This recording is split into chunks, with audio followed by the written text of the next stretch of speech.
Hello. Time to make more enemies. I will critique lots of different political ideologies across the board, but I would like to remain unbiased and also critique leftists, because there is a lot to critique, especially considering the term leftist is so vast.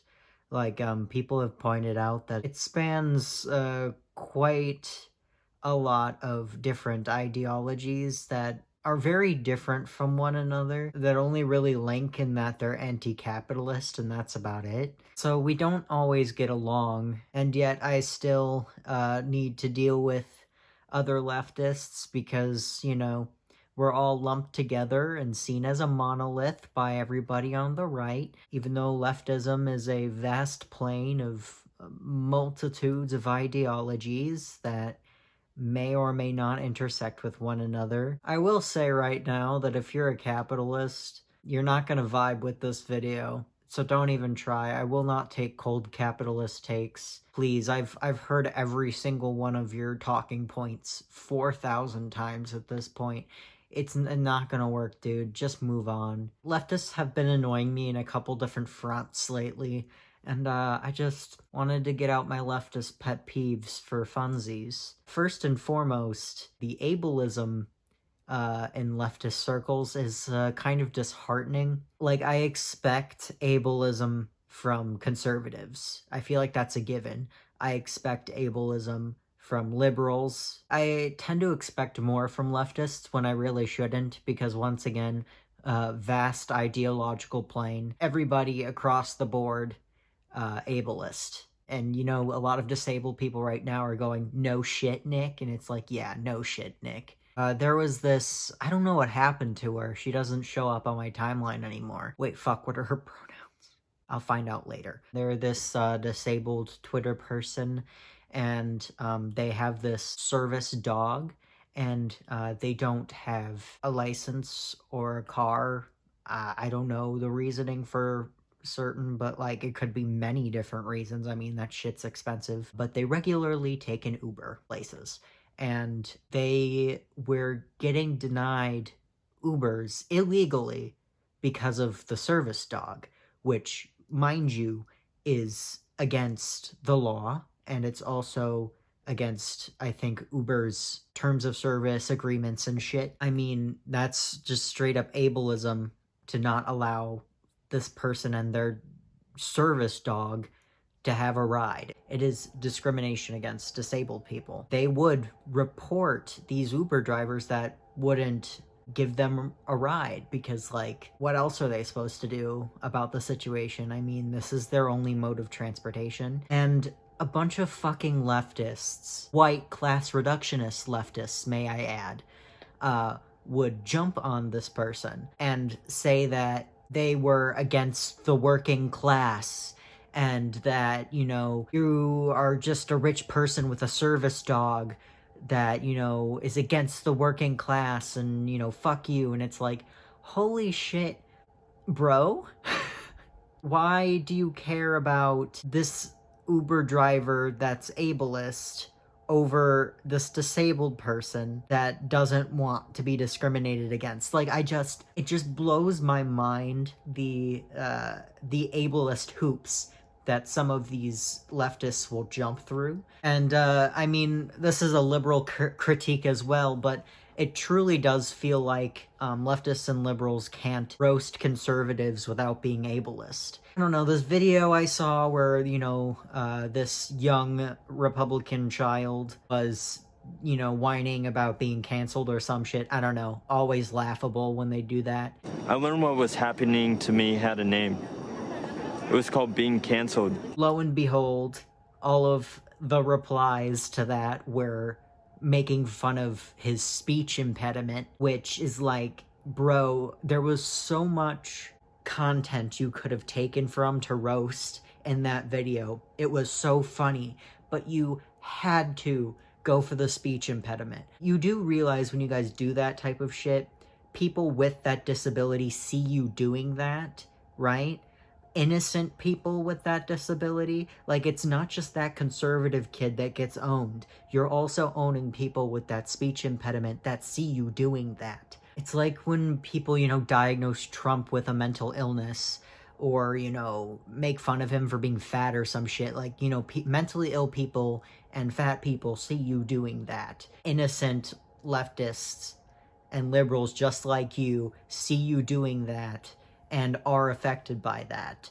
Cut that shit out. I also have a thing against class reductionism. The class reductionism in leftist circles, particularly white leftist circles, is just obnoxious. The one thing you should know is that identity reductionism and class reductionism are both bad. You cannot and should not do either of these because you cannot have one without the other. You cannot discuss class without race, and you cannot discuss race without class. It's very difficult to do so, and I'd say an analysis of class without race is just useless. They need each other. They're interwoven due to the several centuries of imperialism. The white leftists really love class reductionism, and you can't analyze everything based on class and only class. You just can't do that. Which is why at this point it's kind of hard for me to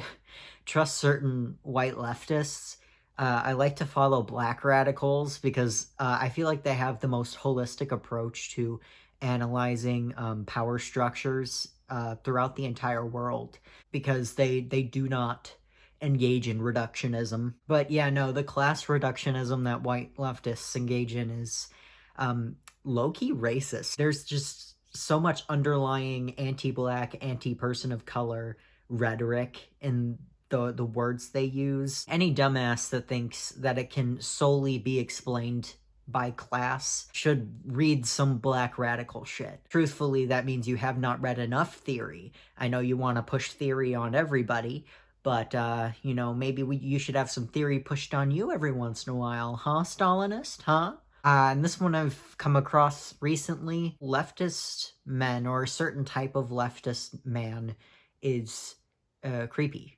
Now you can hear the chorus of leftist women going, "No shit, Nick." Apparently there is, like, the way that they phrased it was, like, horny leftist men that, use certain buzzwords and phrases and align themselves with certain movements in order to get into leftist women's pants. You know what? It almost reminds me of that Obama thing that went viral where he was talking about the long-legged socialist and how he would read theory to try to get into her pants.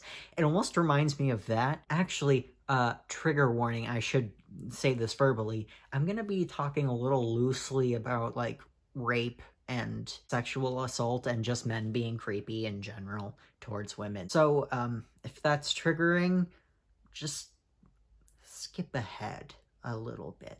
Leftist men apparently will say that they're feminists, be pro sexual assault survivor, be activists in that region, trying to be allies towards women, and then be the exact men that rape women. This came to my attention in a tweet about, a specific type of horny leftist man, and I was intrigued. I was like, what the fuck are you talking about? And reading through some of these replies, I was sick to my stomach.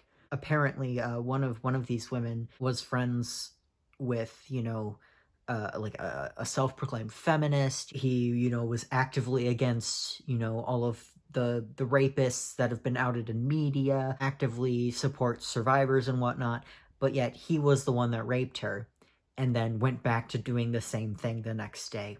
That's fucking horrifying. The wolf in sheep's clothing thing that's going on right here, fucking terrifying. Like, that's a new level of manipulation, I think. Maybe leftist women, leftist adult women, I should say, probably already know this and don't need me to say this, but I do want to warn young girls about, not thinking that just because he's a leftist that he's a good person, because that's not how it works. Men are men. I think that's what I'm trying to say here. These leftist men will use, like I said before, buzzwords in order to manipulate women into getting in bed with them. I've seen that one of these buzz phrases, I suppose, was sexual liberation. They'll use this phrase against women, leftist women in particular, to try to, manipulate them into sleeping with them. It's ironic because sexual liberation is about women making sexual boundaries and making sexual decisions on their own terms. So forcing certain, kink or just sex in general on a woman is not, in fact, sexual liberation. It's an awful usage of the phrase, but it's also just straight up manipulative. It really feels like these leftist men that these women are describing are just an evolution of the nice guys. You know, those nice guys from 2012 that thought, that every time they were nice to women, they should get a punch card, and then, when they fill up the punch card, they deserve sex. Those dudes.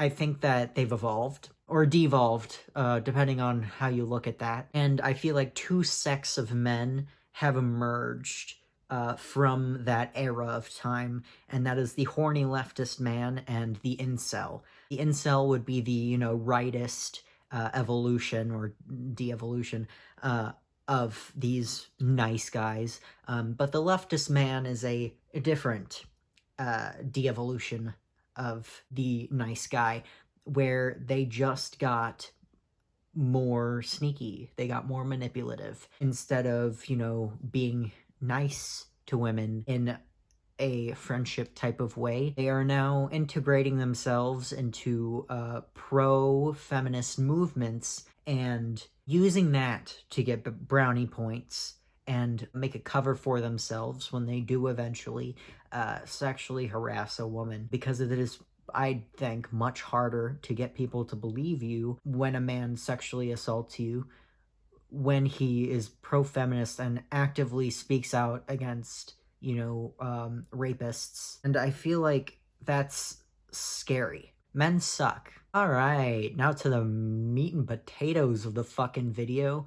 Tankies and Nazbulls. I'm an anarcho-commie. I don't deal in the authoritarian. I don't like the state. Tankies and Nazbulls, however, suck off the state every day. But not the United States state. No, no, no. Russia and China. They just love to have Russia and China's cock in their mouth. They've been annoying the absolute fuck out of me lately. Quick explanation, tankies are just a word for, people that like Russia and China and shit, and they're just authoritarian commies.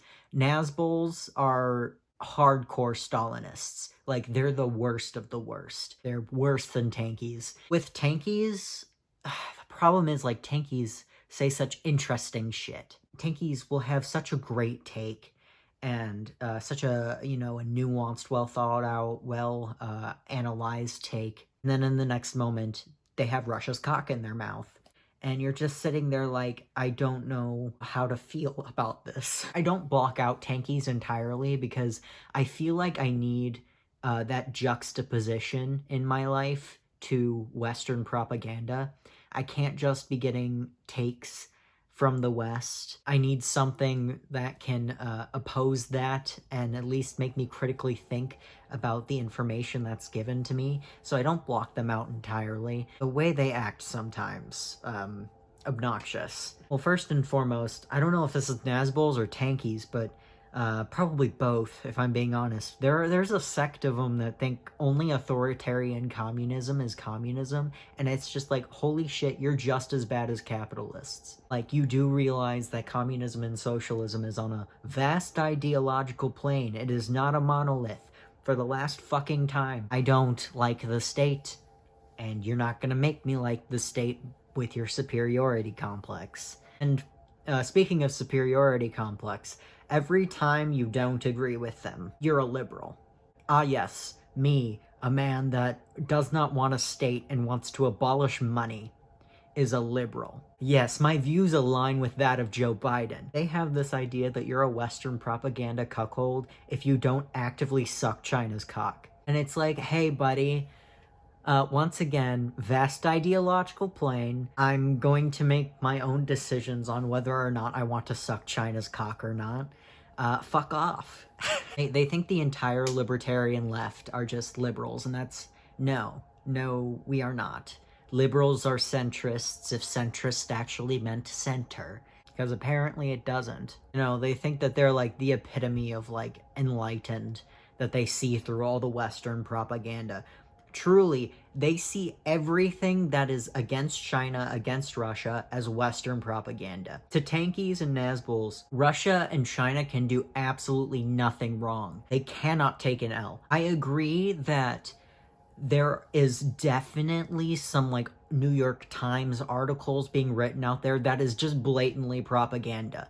I agree with that. I agree that there is some unnecessary anti-Chinese, anti-Russia shit out there that, you know, is unnecessary. But there's also some necessary anti-China, anti-Russia shit out there. I don't think that we should put sanctions on countries because sanctions kill. This is why I usually, you know, keep my mind open to Tanky Takes, because they will point out some super interesting shit, like how these propaganda articles written like, you know, fucking New York Times or some shit, the sponsors of such articles usually have the motive to do so. There are organizations in the United States that would have the motive to, you know, want to start beef with China, like they're like weapons agencies or something. You know, they're imperialist agencies that, you know, want to get some of that China resource. And I think that's interesting. I love it when they highlight that shit, because it's very true and it's very blatant. And I do agree that there is some unnecessary anti-Chinese bullshit out there. Like literally a Chinese child could like smile in class or some shit and the West would shit itself.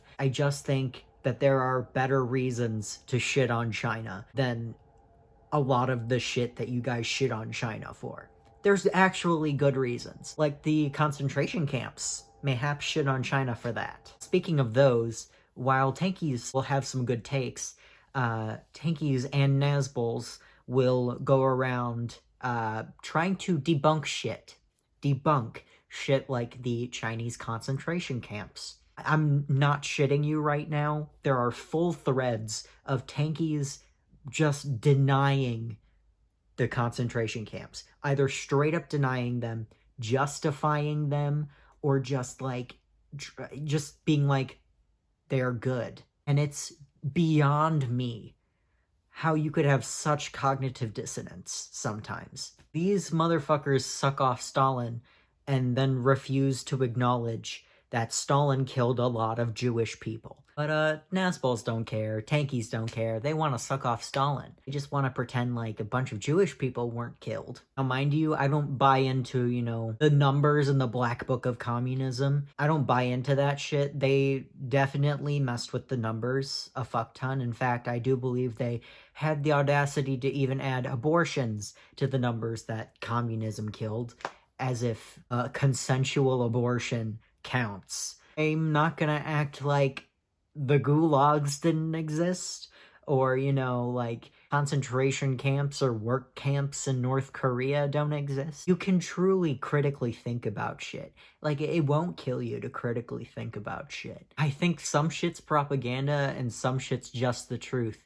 China and Russia aren't perfect, and you need to take an L every once in a while. You don't need to justify every mass murder that happens in the East. I promise you don't. I think the funniest part about tankies is that they claim to be anti-imperialist, but then they love Russia and China, and it's like, Russia's an imperialist country. China's an imperialist country. Maybe not to the same extent as the United States or Europe, but they've definitely did an imperialism or two. So I'm not certain how you can be anti-imperialism and actively support China and Russia. I don't get it. It's not anti-imperialism if you actively bootlick imperialists. Just remember, kids, it's only imperialism if the United States does it. China can get away with anything. Bootlicking is bootlicking, in my opinion. I don't care what state you're bootlicking. If you're bootlicking a state, it's bootlicking. Bootlicking the United States is cringe, and bootlicking Russia is cringe. They're the same thing to me. The state cannot adequately meet the needs, the individual needs of millions of people. Hence why I'm anti-state and more pro-local jurisdiction. I don't care how hot young Stalin was. I'm not sucking his dick.